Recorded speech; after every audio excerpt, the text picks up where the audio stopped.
Let's say you just had a really successful day at work and you want to go out to treat yourself.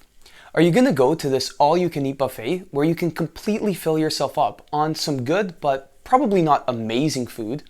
Or will you go to this nice Italian restaurant where you can have a small portion of this really fine cuisine? What appeals to you most will likely depend on your priorities. The same is true of persuasive messages or arguments.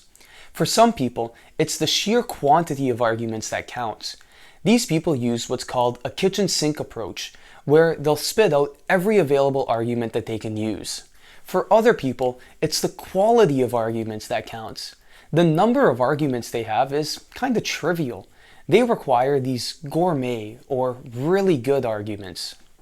To dig into this a little deeper, we'll consider the Elaboration Likelihood Model, which I did a video on recently. I'll link it down below if you'd like to watch. Very briefly, when someone scrutinizes the content of an argument, they'll be using central processing. Sometimes though, people don't scrutinize persuasive arguments, and instead rely on peripheral processing, where they'll use mental shortcuts and simple decision rules. For example, a peripheral cue might be the number of arguments you're presented with. Research has found that some people are more easily persuaded by a message that has a lot of arguments compared to one that doesn't have as many. Their logic being, it must be a good argument. Look at all those reasons. It goes without saying that not all people would be persuaded by a lot of weak arguments. Research has found that when people are not involved in the topic, the quality of the argument doesn't matter so much. In this case, the quantity does.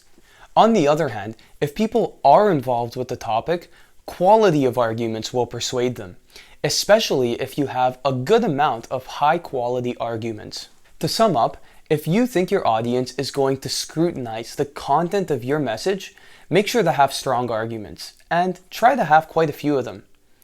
If they aren't as involved in the topic, then a high quantity of more mediocre arguments might prove to be effective. This is all consistent with the Elaboration Likelihood Model. Thanks so much for watching. I hope you enjoyed the video. Please like and subscribe, and I'll see you in the next one.